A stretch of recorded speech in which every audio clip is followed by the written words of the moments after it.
আমাদের প্রিয় নবী সাল্লাল্লাহু আলাইহি সাল্লাম অত্যন্ত ভালোবাসতেন এবং বিশেষ গুরুত্ব দিতেন। অনেক বড় বড় গুরুত্বপূর্ণ দায়িত্ব প্রিয় নবী সাল্লাল্লাহু আলাইহি সাল্লাম অনেক তরুণদের হাতে দিয়েছেন। তিনি তাদেরকে এত বেশি ভালোবাসতেন। আমরা যদি কোরআন দেখি তো কোরআনে কারিমে আল্লাহ রাব্বুল আলামিন বিভিন্ন জায়গায় তরুণদের দৃষ্টান্ত উপস্থাপন করেছেন। আমি আমাদের তরুণ বন্ধুদেরকে বলতে চাই, করে পড়বেন, বিভিন্ন অ্যাঙ্গেল থেকে বোঝার চেষ্টা করবেন। তার একটি হলো সূরা কাহাফ, আরেকটি হলো সূরা ইউসুফ। সূরা কাহাফে আল্লাহ রাব্বুল আলামিন কিছু যুবকের ঘটনা, ইতিহাস আমাদের সামনে তুলে ধরেছেন এবং তাদের সম্পর্কে বলেছেন, ইন্নাহুম ফিতয়াতুন আমানু বিরাব্বিহিম ওয়া জিদনাহুম হুদা। তারা ছিল কিছু যুবক যারা পৃথিবীর ইতিহাসের বিরল দৃষ্টান্ত স্থাপন করেছে এবং এমন এক ত্যাগের স্বাক্ষর তারা রেখেছে যে কোরআন সেই ইতিহাসকে উল্লেখ করেছে। তারা আর কেউ ছিল না, তারা ছিল কিছু যুবক, কিছু তরুণ। এরাই গোটা সমাজের মোড়কে পরিবর্তন করে।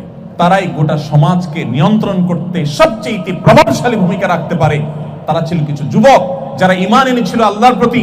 আল্লাহ তাআলা তাদের উপরে হেদায়েত আরো দিয়েছেন এবং তাদের হেদায়েতকে বৃদ্ধি করেছেন। তারা সের উপরে অটল ছিল এবং অটলতাটা এত বেশি ছিল যে কোরআন সেই ইতিহাসকে উল্লেখ করেছে। আজকের তরুণদের সেই ঘটনা পড়া উচিত, কিভাবে শিরক থেকে বাঁচার জন্য, তাওহীদের দিকে যাওয়ার জন্য যুবকরা কাজ করেছে, কিভাবে তারা অনুপ্রেরণা হয়ে আছে আমাদের জন্য, অনুসরণীয় হয়ে আছে পৃথিবীর ইতিহাসের আগামীর সকল তরুণদের জন্য। সেটি জানবার জন্য আপনাকে সূরা কাহাফ পড়তে হবে। সূরা কাহাফের তরুণদের সেই ঘটনা আপনাকে পড়তে হবে। আসহাবে কাহফের যুবকদের ঘটনা আপনাকে জানতে হবে।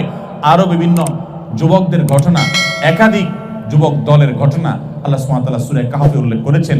কিয়ামতের আগে দাজ্জালের ফিতনা থেকে বাঁচার জন্য এই সূরা কাহাফটা অনেক বেশি গুরুত্বপূর্ণ। প্রিয় নবী সাল্লাল্লাহু আলাইহি সাল্লাম বলেছেন, সূরা কাহাফ যে ধারণ করে, যে তেলাওয়াত করে, এটার মধ্যে যে মাশগুল থাকে, নিজেকে এর মধ্যে সে ব্যস্ত রাখে, সূরা কাহাফকে সে চর্চা করতে থাকে, এই ব্যক্তিকে আল্লাহ দাজ্জালের ফিতনা থেকে বাঁচাবেন। বিশেষ করে সূরা কাহাফের প্রথম 10টি আয়াত মুখস্থ করবে, হিফজ করবে, পড়তে থাকবে, দাজ্জালের ফিতনা থেকে আল্লাহ তাআলা রক্ষা করবেন। এইজন্য সূরা কাহাফ বিশেষ করে তরুণরা তাদের ইতিহাস জানবার জন্য, তাদের পরিচয়, আত্মপরিচয় এটা জানবার জন্য এই সূরা কাহাফটা পড়া দরকার। সূরা কাহাফের তরুণদের ঘটনা পড়া দরকার। সেই সংস্কৃতির নামে, বিনোদনের নামে, শিক্ষার নামে, বিভিন্ন নামে আমাদের তরুণদেরকে শিকার করবার জন্য আজ নানা রকমের আদার দেওয়া হয়েছে। মাছ শিকার করবার জন্য বড়শির মুখে যেরকম অনেক মুখরোচক আদার দেওয়া হয়, আমার তরুণদেরকে, এদেশের মুসলিম যুবকদেরকে, তরুণীদেরকে ধ্বংস করবার জন্য শিক্ষার নামে, কখনো বিনোদনের নামে, কখনো সংস্কৃতির নামে, কখনো বিভিন্ন নামে আমাদের তরুণদেরকে নানা রকমের আদার দিয়ে শিকার করা হচ্ছে। শিকার হওয়া তরুণের সেই অনুভূতিও নেই, তার সেই ন্যূনতম সেন্সটুকু পর্যন্ত নাই যে সে শিকার হয়ে যাচ্ছে। সে কারো না কারোর অন্ধ অনুকরণ করছে। তাকে বলা হচ্ছে তুমি স্বাধীন হও, তাকে বলা হচ্ছে তুমি খোলস থেকে বেরিয়ে আসো, তাকে বলা হচ্ছে তুমি নিজের মত প্রকাশ করো, তাকে বলা হচ্ছে তুমি মুক্ত হও। মুক্ত হওয়ার কথা বলে তাকে রবের গোলামি থেকে রবের গোলামদের গোলামে পরিণত করা হচ্ছে।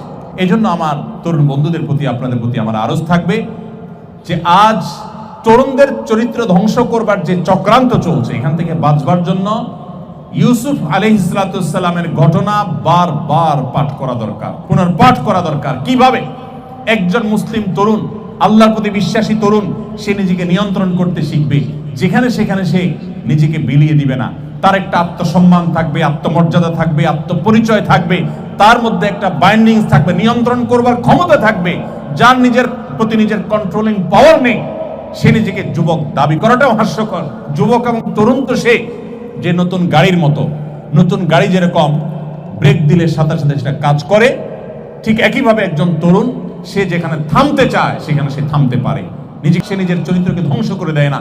আজকের তরুণদের চরিত্র এটাকে ধ্বংস করবার জন্য যত আয়োজন আছে, গোটা সমাজে চালনি দিয়ে চেকে মুসলমান তরুণদের মধ্যে সৎ চরিত্রবান তরুণ, যেই তরুণ দাঁড়িয়ে বুক টান টান করে বলতে পারবে আমার জীবনে একটি মুহূর্তের জন্য কোনো অশ্লীলতা, কোনো মন্দ বিষয়, জেনা বা জেনার আনুষঙ্গিক কোনো বিষয় আমাকে কখনো স্পর্শ করেনি, এরকম বুক টান করে বলার মতো তরুণের সংখ্যা এই সমাজে খুব কম।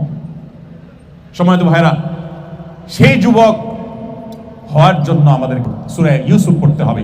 কিভাবে আল্লাহ নবী ইউসুফ আলাইহিস সালাম তার কাছে লোভনীয় প্রস্তাব এসেছিল, কিভাবে তিনি সেই প্রস্তাবকে ডিনাই করে নিজের ঈমানের পরিচয় দিয়েছেন, সেজন্য তাকে জেলে পর্যন্ত যেতে হয়েছে। তিনি সে বন্দী জীবনকে গ্রহণ করেছেন, নিজের চরিত্রকে বিলিয়ে দেন নাই। আর আমাদের যুবকরা তাদেরকে কোনো প্রলোভনও দিতে হয় না, স্বেচ্ছায় তারা শয়তানের হাতে ধরা দিচ্ছে।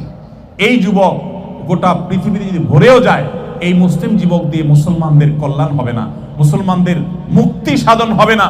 মুসলমানদের মুক্তির জন্য এমন কিছু যুবক দরকার যারা হারামকে না বলার মতো ঈমানি পাওয়ার অর্জন করবে। আল্লাহ আমাদের সব যুবককে সেই তৌফিক দান এবং ইলম অর্জন করতে হবে আপনাকে।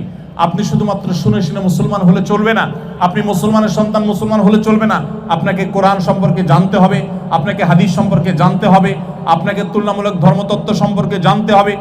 আপনাকে কূটচক্র যে নাস্তিক এবং উগ্র নাস্তিক যারা মিস্তাব এবং মুসলমানদের প্রতি বিদ্বেষ লালন করে, এরা যে বিভিন্নভাবে বিশেষ করে সোশ্যাল মিডিয়াতে, বিভিন্ন ব্লগে, বিভিন্ন জায়গায়, বিভিন্ন প্ল্যাটফর্মে তারা যে ইসলামের বিষয়ে আপনাকে সন্দেহ প্রবণ করে তুলবার জন্য নানা রকমের তারা ফাঁদ পেতে রেখেছে, সেগুলোর বিরুদ্ধে সোচ্চার হওয়ার জন্য আপনাকে জ্ঞান অর্জন করতে হবে। আপনাকে ইসলাম সম্পর্কে নিজে আগে ভালো করে জানতে হবে, তাহলে সেগুলো মোকাবেলা করতে পারবেন। এবং নিজের চরিত্রকে হেফাজত করবার জন্য যেমনটি বলেছিলাম, সূরা কাহফ এবং সূরা ইউসুফ আপনাকে পড়তে হবে, বুঝতে হবে। আল্লাহ তাআলা আমাদের সমস্ত যুব সম্প্রদায়কে যত ষড়যন্ত্র আছে, দেশীয় এবং আন্তর্জাতিক ষড়যন্ত্র, আমাদের এগুলো থেকে আল্লাহ রাব্বুল আলামিন আপন অনুগ্রহে, আপন রহমতে আমাদের সবাইকে হেফাজত করুন, বলুন আমিন। জাযাকুমুল্লাহু খাইরা ওয়া আখিরু দাওয়ানা আলহামদুলিল্লাহি রাব্বিল আলামিন।